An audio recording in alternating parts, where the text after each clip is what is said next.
All right. Thank you to those that are here. We're getting ready to get into our Bible study tonight. I appreciate you being a part of it. Uh, we're going to finally take a step past this laying a foundation and actually start getting into the meat of the question of what is wisdom. So we're going to look at a part of it that maybe is a little bit controversial, my stance on it, just because I don't know anybody else who would define it with these exact terms. Even though you clearly have to believe some of what I'm going to say because the Bible defines wisdom this way. I just don't know anybody would put it in the words that I'm going to put it in. So it's not that it's controversial, it's just that it's not normally the language that somebody would use. So that's what we're going to get into tonight as we start discussing what is wisdom. We won't be going beyond wisdom itself tonight, so don't really need to get too much into the concepts around it. I will go ahead and bring up the chart just because I normally start a video with that. So, all right, so we start our video with a chart. We've done a overview of this before. We've also talked about the fear of the Lord, unbelief, how that's really the heart of everything, that where you're going to reside in this is going to come from that. We've discussed the heart and its part in all of this, that wisdom and understanding or foolishness and scornfulness are matters of the heart. We've discussed the mind and its role in all of this, and how that knowledge and simplicity, because the mind is the seat of information, it's where you store all of that. The heart's where you process it and understand it, but you store it within the mind. That's where knowledge and simplicity are going to reside at. So that's kind of your overview of things. Fear of the Lord, of course, and unbelief being the beginning of every path, no matter which direction you're going to go. Your worldview is entirely going to be founded on whether or not you view there being a God or whether you view that there is no God. So that's the unbelief and fear of the Lord part of all of this. Now, if anybody doesn't know, that's a chart that I made. It's nothing definitive or special. It's just something that I made years ago to try to show the relationships of some of these things. Maybe I should throw it back up there for just a second as we're going into wisdom tonight. So you'll note, if you look at wisdom on there, that the top side of the fear of the Lord, you have the heart, that blue area there. You have a heart that's been touched by the fear of the Lord will lean into wisdom and understanding, because it will, as you view a world with God as the creator, it will help to produce wisdom and understanding into the heart. Then we see that as wisdom grows, it will lean towards sound wisdom. And as we go deeper in this, we'll discuss the differences between those two. And as understanding grows, it produces humility. When the two of those things come in together, it produces prudence. So that's just a little bit of foundation for the direction we're going now. We're going to be looking more to understand wisdom and understanding.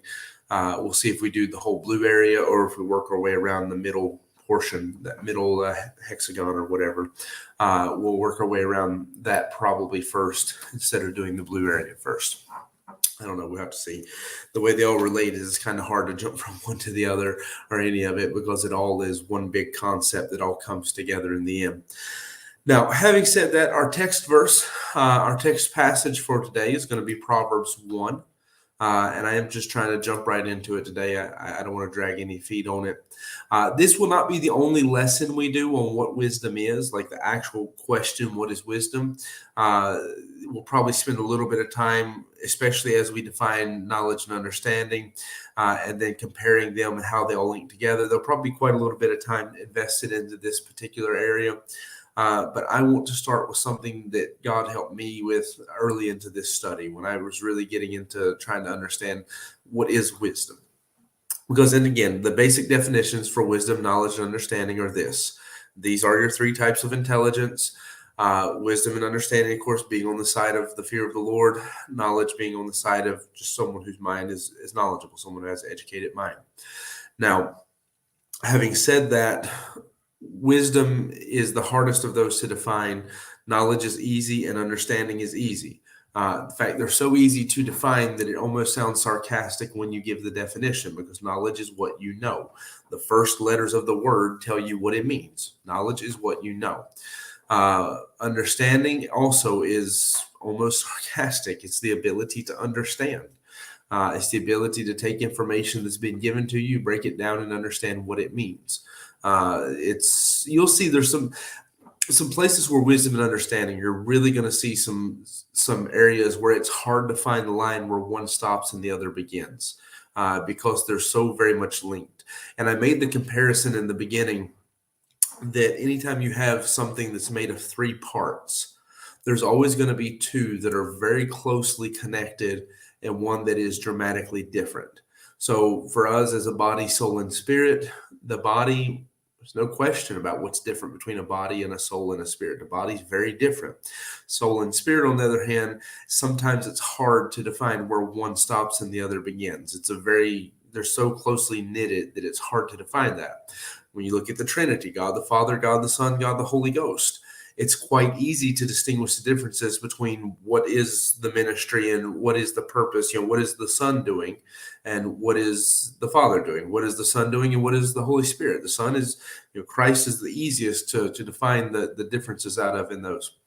But when I start asking you to define the differences between the Holy Spirit and the Father, yeah, there's difference. It's clearly different, but it's harder. There's some places where when you start describing one, it almost sounds like you're describing the other in parts. Now, obviously, there's plenty of differences because you can preach entire messages on that kind of stuff. You can talk about it and study it. And that's what we're doing here with wisdom and understanding, is that they're so closely linked. They both, grow within the heart, that there are going to be a lot of similarities, but there are differences. There are things that can be defined as a difference within them. So knowledge is, of course, the information you have accumulated. Understanding is the ability to understand that information, to know what it means, to take it in and process it. Wisdom, my easiest definition, the best one I know for actually defining wisdom and what it is, would be that wisdom is the ability to apply knowledge, to take the knowledge and not just understand what it means, but understand how to use it. To take the applications and the implications and all this stuff that would come from it. So as we still have people coming in, I see people still commenting, saying hey and all of that in the comments. So let me just once again say hey to everybody who's here and welcome you to be part of the study. We're going to be in Proverbs 1 and verse 3 is going to be our primary verse for what we're talking about. So if you haven't found a place there, I encourage you to do that. But if I just tell you that wisdom is the ability to apply knowledge, to take what you know and then use it, to do something with it, that I think alone is enough. I think to me, having listened to a lot of people give their definitions, having studied it, having really thought about this and trying to come up with a good definition, I don't know that there's anything better to define it with. Because, for example, I had a friend who was a very brilliant man who would always define wisdom as being, as seeing things from God's perspective. And he was very set that was the right definition. So I never would argue with him or debate it. I think he even got it behind me one time when I preached and corrected me, or not corrected me, but, kind of come in and push that in afterwards. And he wasn't wrong. I don't disagree with him, but it's not entirely fair to say wisdom is seeing things from God's perspective, because the Bible defines itself that there is more than one type of wisdom. I mean, you think of James, there's a wisdom from above, and then there's the wisdom from below. He talks about the wisdom from earthly wisdom being that which is, or wisdom from below as being that which is earthly, sensual, and devilish. Wisdom from above, which in reality, you're going to start to see at some point that becomes sound wisdom. That is wisdom that is actually has a much longer list of what it is, but it's gentle, easy to be entreated, and so forth. But the point being is even the Bible tells you that not everything that falls under the umbrella of what it means to have wisdom in the heart necessarily means you're lining up 100% with God's point of view. And I think that's one of the problems, is just because wisdom's good and it's the right direction for your life, sometimes we automatically assume that it must then be perfect. But there are layers and levels and places in which you can be in terms of how wise you are. And the more you line up with God, the more sound that wisdom is, the more safe and secure it is. But wisdom in itself cannot necessarily be defined as seeing things from God's perspective, because it's not entirely true. It's a nice thought. It's a better definition for sound wisdom than it is wisdom, but it's there. I've heard others, though some are not worth mentioning. A lot of them are people who just don't really seem to understand the concepts, because they'll define wisdom with words that really should be reserved for knowledge or understanding. Now, having said that, one of the things that come to me when I was still early in my study of this, and it has stuck with me, that at one time this would have been my primary definition until I have landed on defining it as being able to apply knowledge. However, I still stick with this, and I think this is what we're going to talk about tonight, is Proverbs 1:3. Now, I want to start reading from verse 1 just to give you a little bit of the context. It says, "The Proverbs of Solomon, the son of David, king of Israel, to know wisdom and instruction, to perceive the words of understanding, to receive the instruction of wisdom, justice and judgment and equity." Now, we already defined that instruction is one of the ways in which we receive knowledge. There's education and there's experience. There's instruction and there is, well, experience. Because he defines the two people in this chapter who lack knowledge as being the simple and the young, those who have not experienced much and those who have not been educated. So we'll talk more about that in one of the coming weeks. But we understand then that what he's telling us is that his goal, according to verse 2, is so that we can know wisdom, that we'll know what wisdom is, and instruction, that will increase in knowledge, and to perceive the words of understanding. So it's almost funny the way he says it. So we'll start to understand what understanding is. We'll start to see it and get it. Then in verse 3, it says to receive the instruction of wisdom. That means to know what wisdom is. And it's part of a list, but the following points in the list are justice and judgment and equity. And these three words are very interesting to me because justice and judgment almost always appear together in terms of justice. Now, judgment appears by itself a lot. The word judgment is one of your more common words in the Bible. I mean, like 500, 600, 700 times it's used. Justice, on the other hand, is not so much. It's less than 30, I think. And probably 20 of those are in a verse with judgment, because justice and judgment always go together. Equity doesn't appear much. It's probably less than 10 times in the Bible, and it's normally partnered with judgment, justice, or I'll show you this is a word that's used almost synonymous with justice in just a moment. It's usually partnered with one of those words. Now, I'm saying that to show that this list, these three things are almost always with the exception of judgment, because it's used a lot more because it also has other meanings and stuff beyond just what he's talking about here. But with the exception of judgment, these other two almost always appear with one of the other three. They're very much linked. I mean, they're at the heart of it, it's very clear that these three things go together somehow. The way that verse is written tells you that part of knowing wisdom includes knowing what is judgment, and what is equity. Or what is justice, what is judgment, what is equity. So understanding that means that while it's the way this is written, you could still walk away and say, I don't think justice, judgment, or equity fit within the definition of wisdom. And if you said that, I'm not going to be mad at you. I'm not going to argue with you. It's fine.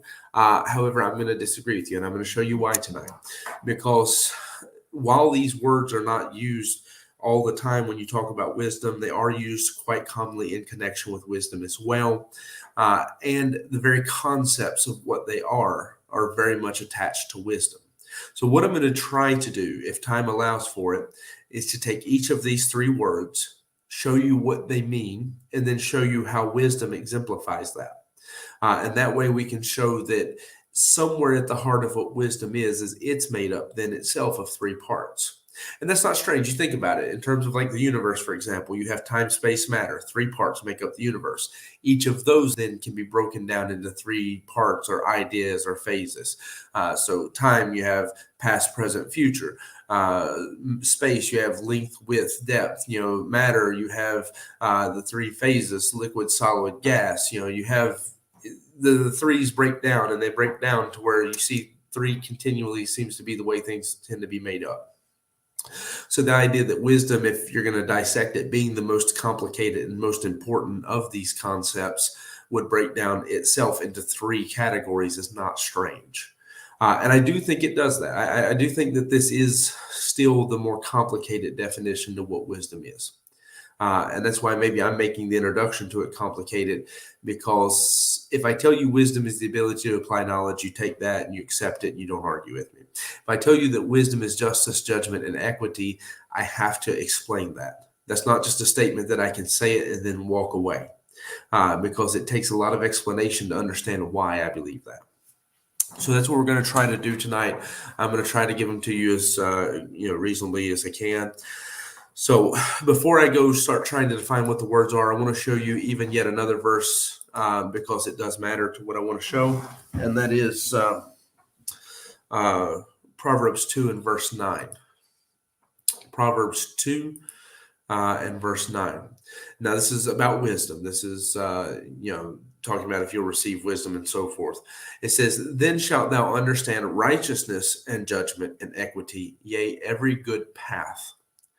So in this particular verse, you're being told that if I can simplify what's coming forward, if we'll receive wisdom, if we'll open up our hearts to it, bow our ears to it, and submit ourselves to wisdom and give wisdom the place to grow and work in our heart, then you'll have the ability to understand righteousness and judgment and equity. Now, the reason why I accept that righteousness and justice get swapped out here is because for a large part of your Bible, that's true.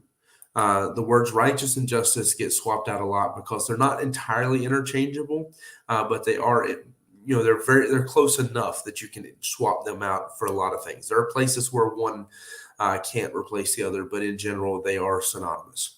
So to be just, that's to be legally correct. To be righteous is to be right with. So in terms of how you swap these two words is if you're talking about a legal matter, then probably righteous, you probably want to use just. If you are talking about just to be right with someone, to be right at the heart of it, you probably want to use righteous. So in terms of wisdom and what he wants to convey about wisdom, the two words can be swapped and it doesn't matter because we're not talking about legal issues and that kind of stuff yet. So you can swap them back and forth and you'll be okay. And that's what you'll notice is that justice gets swapped back and forth with justice and righteousness all the time. Now, let's define then what is justice. First time justice or judgment appear in the Bible is Genesis chapter 18. And we'll start in verse 18, read verse 19 as well. It says, seeing that Abraham shall surely become a great and mighty nation, and all the nations of the earth shall be blessed in him. For I know him, that he will command his children and his household after him, and they shall keep the way of the Lord to do justice and judgment, that the Lord may bring upon Abraham that which he hath spoken of him. So it's just talking about, knowing that Abraham's going to do right and so forth. But you have the first use of the word justice or judgment in this place. And the idea is that Abraham is somebody who is going to do justice, which in that set, I understand you still don't have a full definition. So let me give you the basic idea of what justice is. Justice is that which is just. A lot of these words, I'm not trying to be a sarcastic person, so let me be clear. When I give you such a simple definition, it's not out of sarcasm. It's one, so you can remember it, and the other is because a lot of times it really is that easy, that you're just taking the word, the root word, which is just, and then what does it mean when I add the ICE to it? It is that which is just. Justice is that which is just. So in terms of judgment, because again, these two words, almost every time justice is used in the Bible, judgment is in the same verse. And in fact, I guess would be not the next time, but the third time that the word justice is used would be 2 Samuel 8:15. So let me give you that, and I'll say some more about it. It says, and David reigned over all Israel, and David executed just judgment and justice unto all people. That verse helps you to see maybe a little better what the word actually means. That the actual, just base definition of what justice is. Justice is that which is just. And in terms of this, he's saying as a king, it was his job to be a judge. And as a judge, he made sure that everybody received what was just according to the law. So as people come and he had to deal with people, he had to answer matters and correct problems and so forth. He always made sure he did what was proper, what was legally correct by these people. And you see, when you swap it out with righteous, same idea. He always did what was right by people. Whatever was right for them, that's what he did. Or whatever was the correct answer in that situation, that's what he did. So the baseline definition of justice and the way we would normally use it would be that justice is receiving what you deserve. It's receiving what is correct. It is, whatever's proper, that's what happens. Now, justice is used for a little bit more than that. 2 Samuel 15 is probably about the fourth time I think the word is used. I'll go ahead and give you that one. 2 Samuel 15 verse 4 says, Absalom said, moreover, oh, that I were made judge in the land, that every man may hath any suit or case, that hath any suit, any man which hath any suit or cause, might come unto me, and I would do him justice.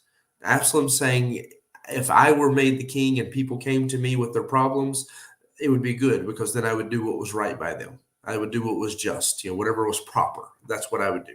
So you see, that's how the word's typically used. That's what it means to execute justice. It means you execute doing that which is right. You make sure that the wicked are punished and the righteous are rewarded, and so forth. That's what it means when you see the term executing judgment. Now, or executing justice. Judgment is similar.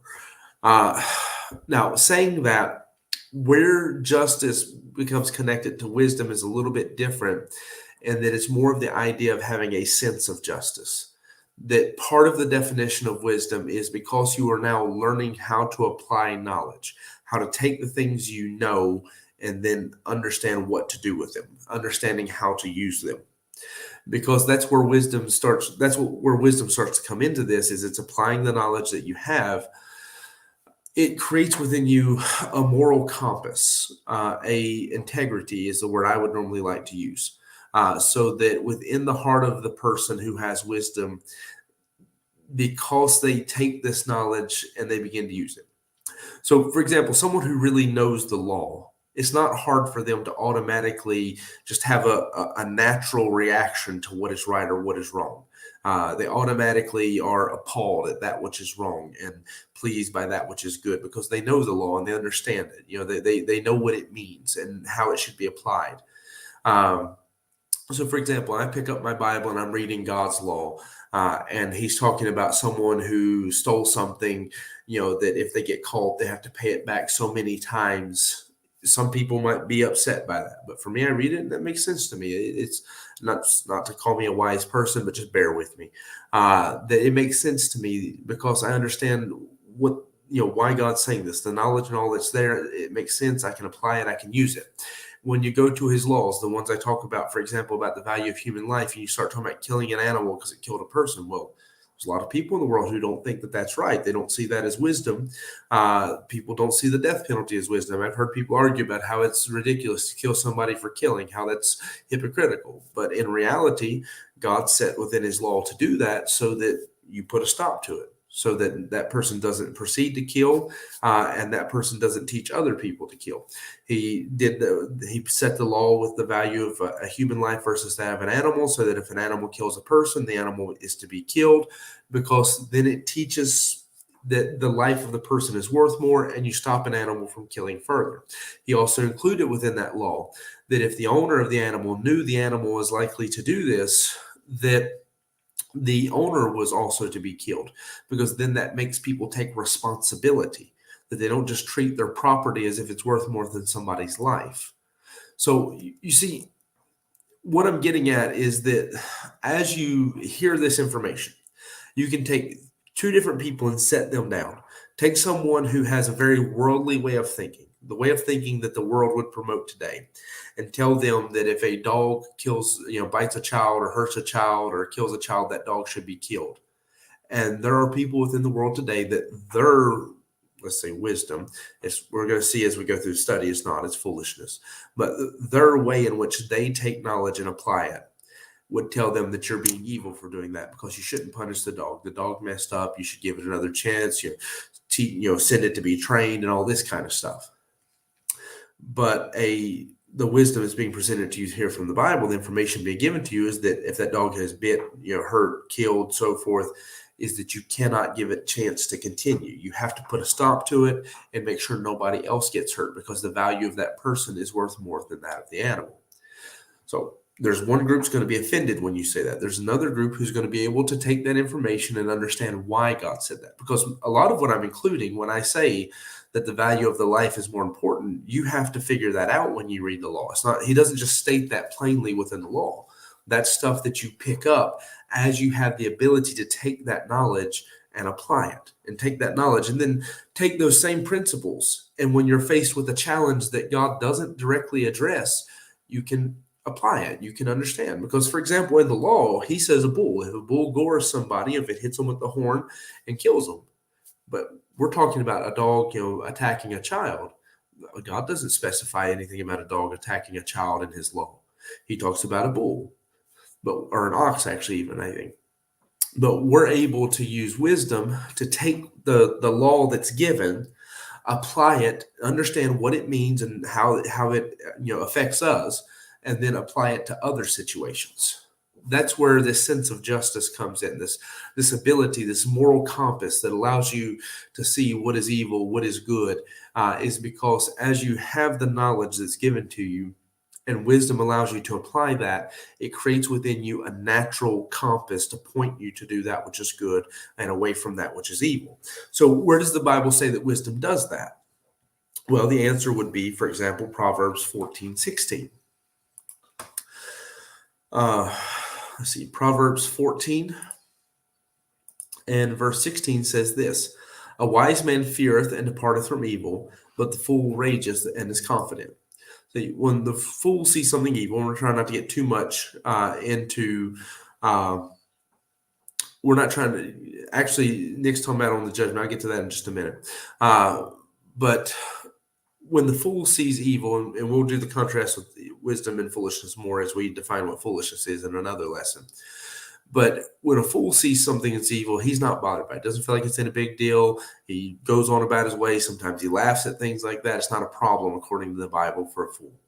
But when someone who has enough wisdom in their heart to take the law and then know how to apply what God has told us, even to the things he hasn't told us, to know how to connect those dots, to realize if it's evil for one animal to kill a person, it's also evil for this other animal to do it, and so forth.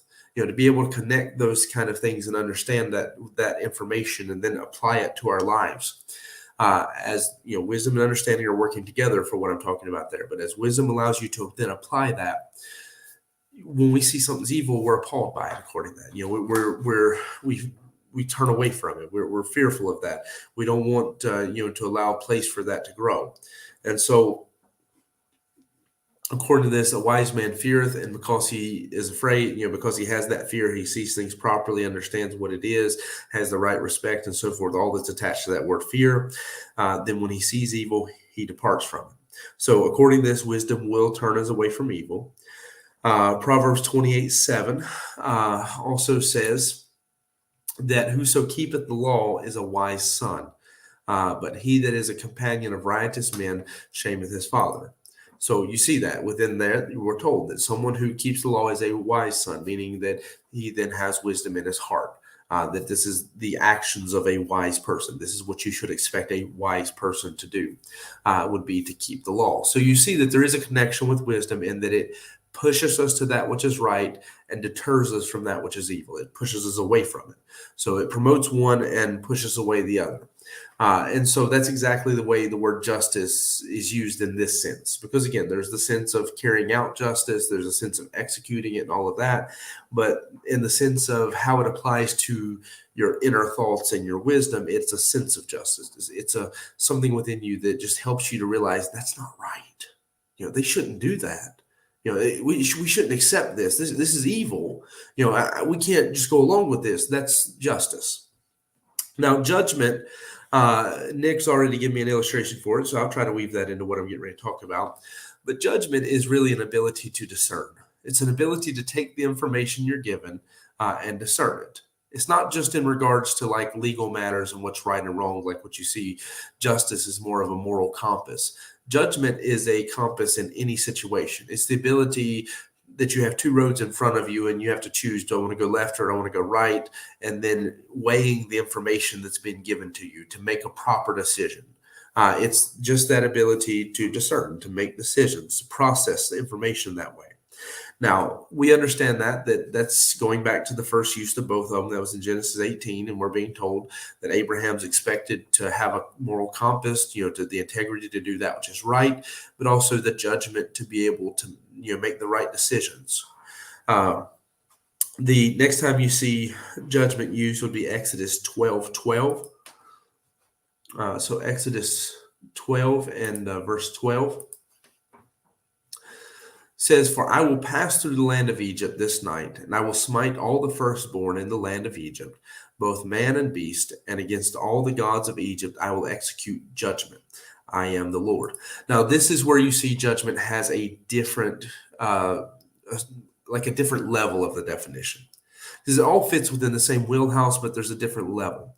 And this is leaning towards the area where people get offended. Like when people get upset about the idea of judging someone, it's because they don't understand. It's not that to look at something and weigh it and see if it's right or wrong. God never condemns that. God commands that we do that we look at stuff and we, measure the parts and, compare it to his word and his law and determine whether it's right or wrong, good or evil, so forth. God commands his people to do that.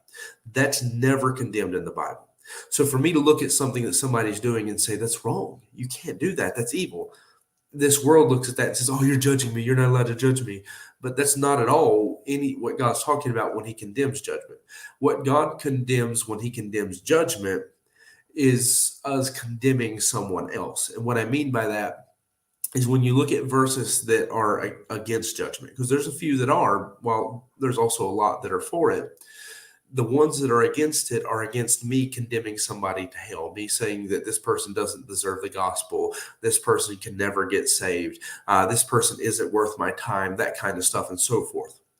So those are the places where God is against it. And that's what you're seeing here with Exodus, is God's taking it upon himself that he has the right to pass this kind of judgment, to say, okay, tonight we're going to execute those who deserve to be executed. We're going to give them the punishment for their crime. That is something that God takes upon himself to do, and especially in terms of eternal judgment. Now, Leviticus 19:15 show that this is something I want to bring out too, that's a little bit important to show you a little bit of the difference between justice and judgment, because these two are quite similar. Like I say, anytime you got a group of three, two are going to be very closely connected. In this case, it's justice and judgment. Equity is in a world all of its own. But Leviticus 19:15 says, "You shall do no unrighteousness in judgment.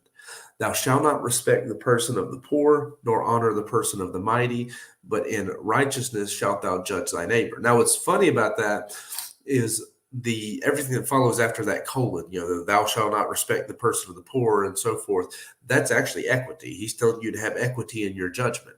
Unrighteousness would be going against justice. So you're seeing how even there's a whole lesson you could do about how these things work together just out of that one verse. But what's important is to note this: justice, according to the Bible, can be perverted.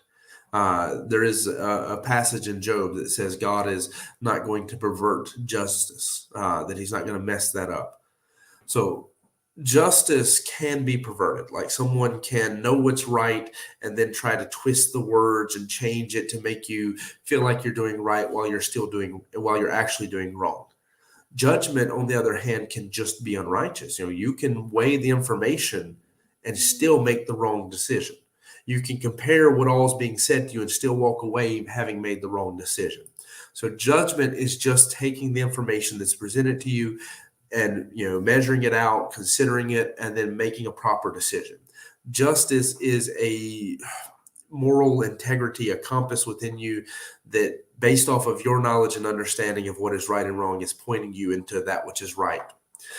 Now, Nick he brought up a good illustration for judgment that I wanted to mention, is about Solomon. Solomon was a judge as a king.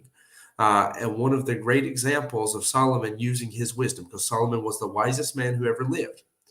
So one of the great examples of him using his wisdom, and then especially this category of judgment, in his decision making is the people coming to him and him, knowing how to bring it out of them and so forth. So, for example, you have the story of the two mothers coming in. They're both claiming the baby's theirs, but obviously only one of them is the mother. And so he says, okay, then we'll just cut the baby in half. You each can have a half. And the real mother speaks up and says, that, okay, just give her the baby, don't hurt the baby. And then Solomon says, okay, that's the real mother because she actually cares about the life of the baby. All of that is judgment. There's justice in there as well, of course, obviously.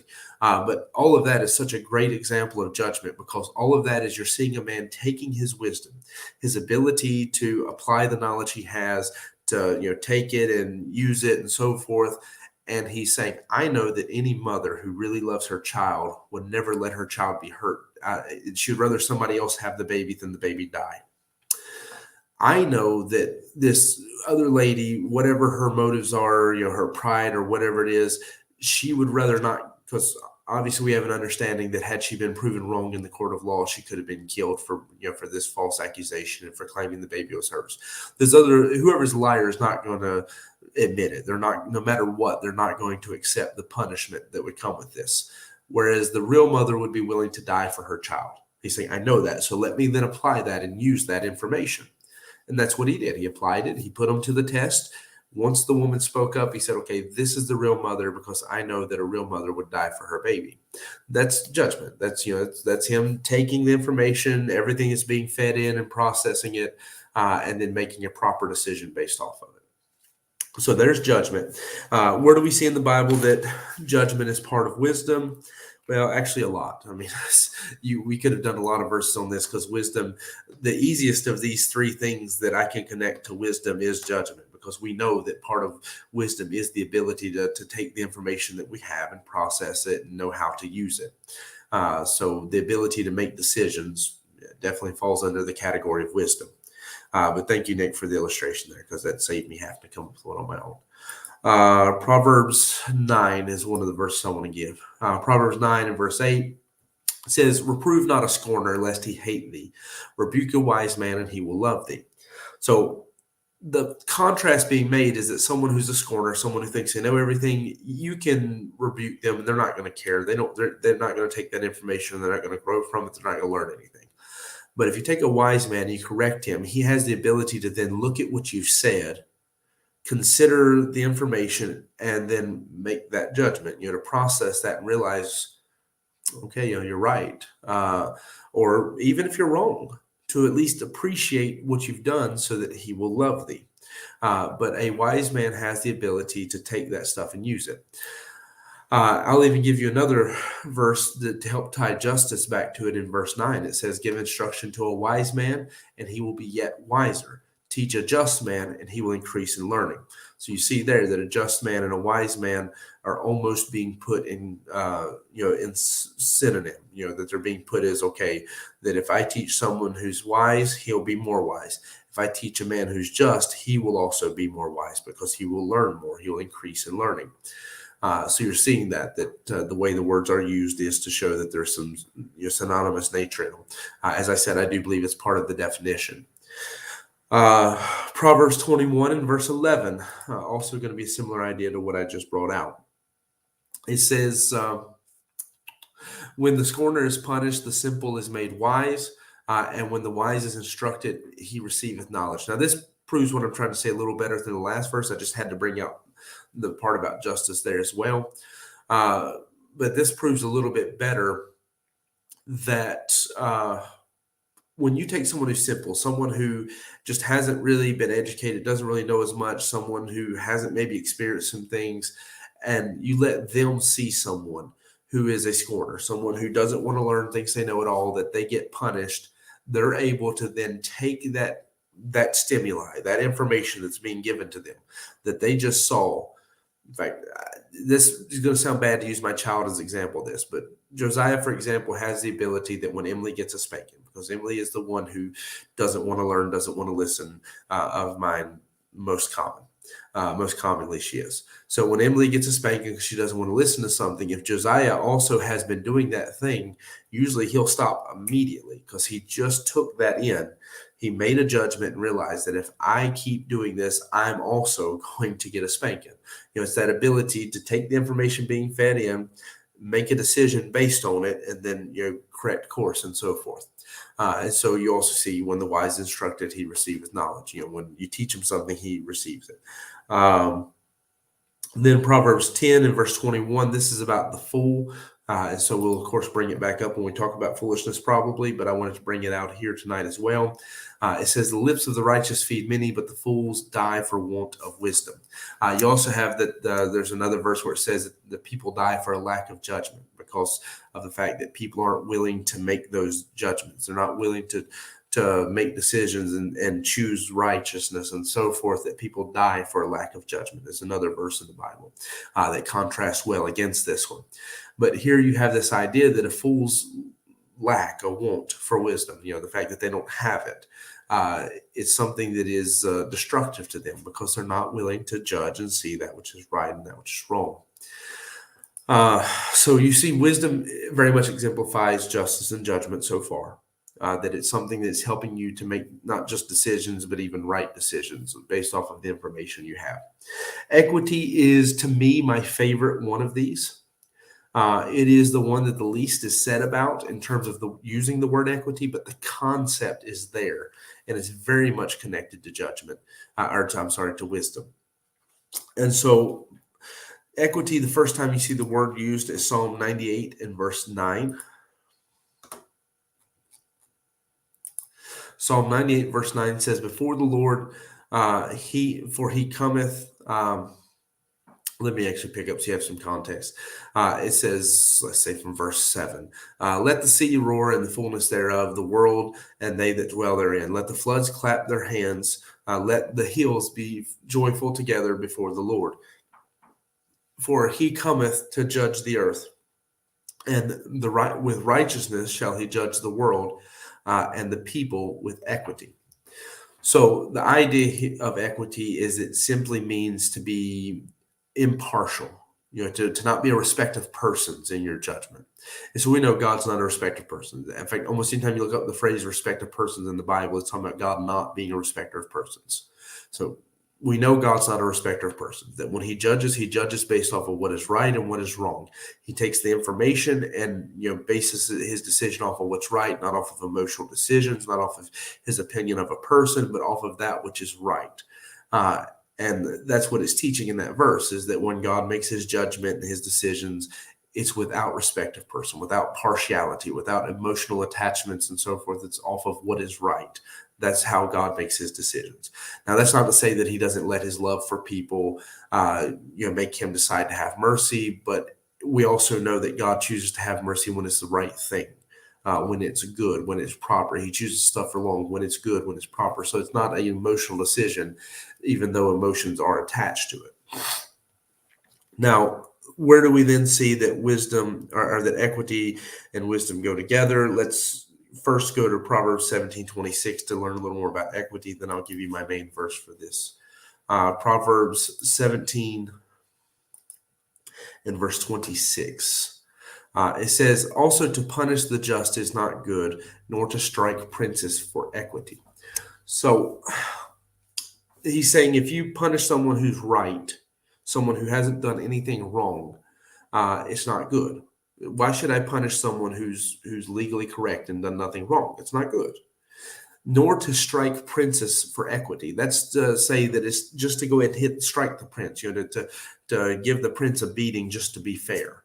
He says it's not good either. It's not good that you would take somebody, and say, okay, I'm going to beat this person just for the sake of making sure everything's equal here. That's what equity and equal, you're going to see it's a very similar word.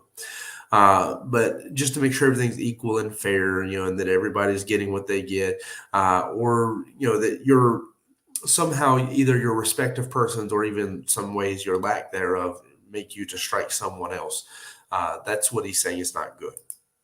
But the main verse for this thing about equity is such a good verse. Proverbs 24 and verse 23 says, these things also belong to the wise. It is not good to have respect of persons in judgment. So you want a verse that tells you equity is part of wisdom, that's it.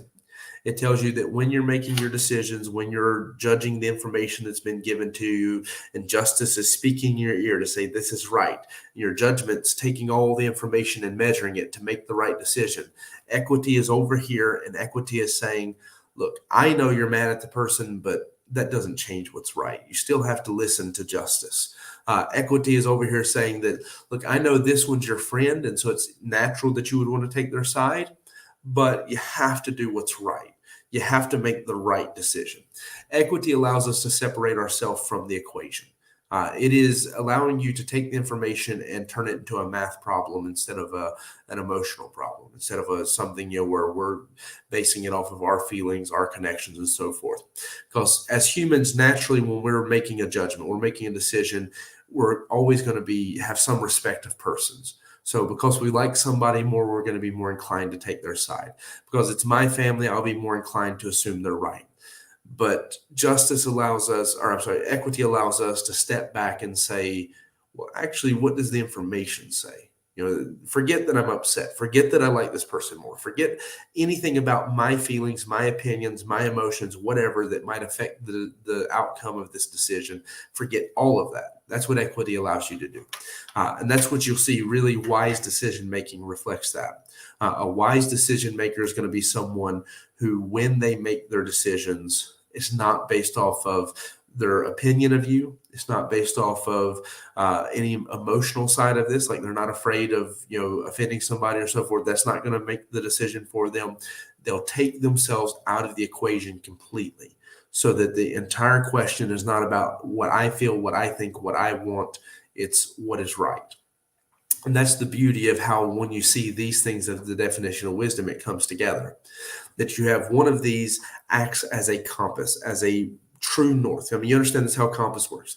A compass points to the magnetic point, to the strongest magnetic point. So obviously we're in the northern hemisphere, true north. That compass is always going to point you to that strong magnetic pull of the North Pole. That's what it's trying to do for you. So justice is always pointing you to what is right. And in its case, its magnetic pole is the word of God. What's right. But for us, we understand the word of God is just, the word of God is true. So its magnetic point is that as you build the knowledge within your heart to know better and better what is just, what is right, it's always going to be pointing you back to that and pulling you towards that and directing you that, look, in your heart, this is right. That's what justice is going to let you do with the information you have as you try to apply that information to your life. Judgment is going to let you then take, especially when you start talking about things that fall within a more gray area where it's not so cut and dry, black and white. Judgment is going to allow you to take that information, consider it a little more, discern it, make some decisions, weigh it out, all that kind of stuff. It allows you to do that part of it so that you can make the right decision.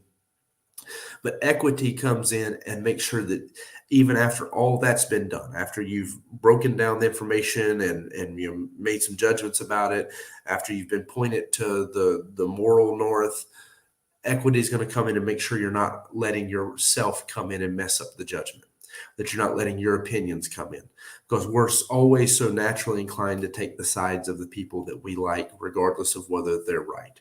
I see so many people get involved in arguments because their friend is in an argument and don't even stop to consider that, well, my friend's actually wrong. I shouldn't be defending them. They're wrong. We have to stand for what is right. And these parts of what wisdom is allow us to step back and just make the decision based entirely off of what is right, to take the information we have, apply it, and make the right decision, not based on emotion or any of these other things that might hinder us. So that's my definition of wisdom. I say it's a much more complicated definition than to say it's the ability to apply knowledge, but it shows you how wisdom allows you to apply knowledge.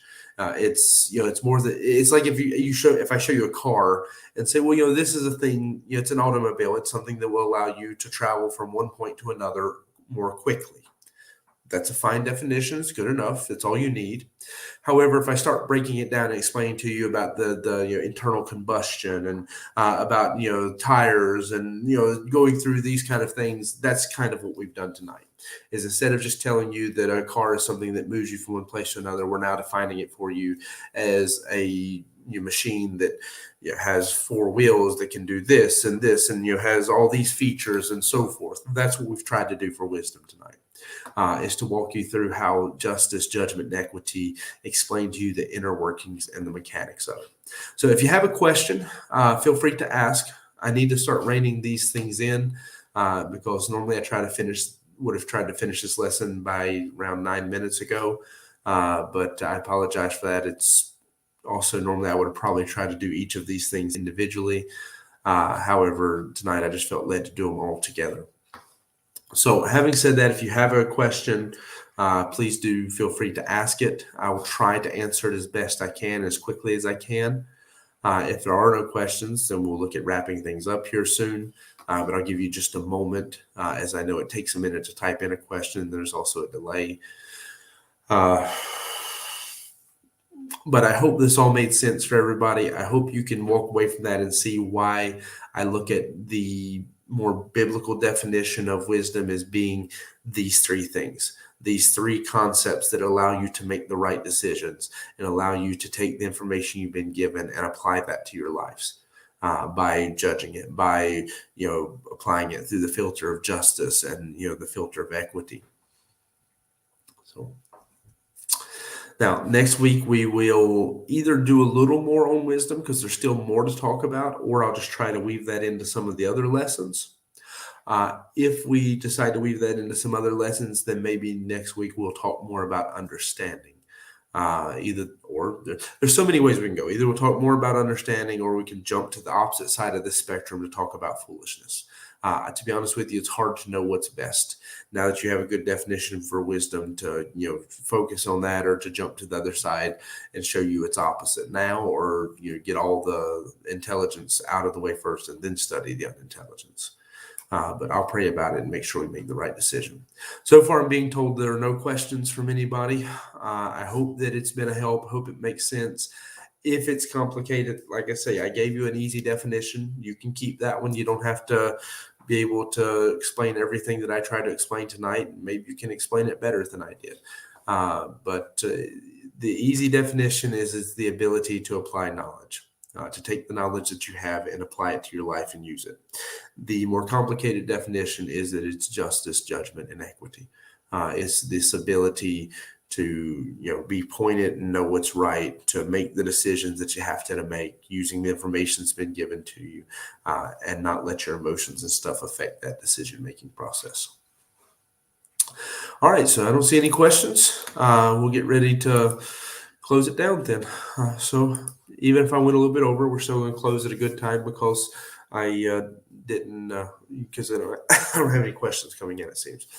Like I say, next week we will I'll bring that chart up real quick. Next week, we will either go across from wisdom to come down to foolishness, so that you can study opposites, because sometimes that helps when you can contrast these things which are opposite one to another. Or we'll move sideways to study understanding, because also it helps you to understand each of these a little bit better when you can compare it to the one that's connected to it. That's why I say it's a little bit hard to know which one's the best way to go, because the two things, or all these things, fit so much together. For sure, but before we get to knowledge, we'll probably already move over to study foolishness. Maybe we do wisdom and understanding first, and foolishness and scornfulness, so that you have all these things together as we contrast them. So, all right, then I appreciate somebody's asking if I can give them a copy of the chart. I mean, I can. It's not a problem. I can print it for you. I can give a digital copy probably somehow. But if somebody wants that, I can find a way to make that available to people. Thank you again for being part of the study. Again, I hope everything was a help and that you walk away understanding a little bit better what God looks for in our decision making. Anyways, look forward to being with everybody tomorrow night in church. I remind you that I think Safanya is cooking the meal, that the prayer service from 7 to 7:45 would not be live streamed. But if you have a prayer request, feel sure to give that to me so that I can make sure we pray for you and work you into the prayer time. And then also be sure to join us for the live stream Bible study starting at 7:45. So we thank you for all of that. I want to especially give my greetings to Maria, since she is the one who's far away right now. She's the child who's wandered astray into a far distant land.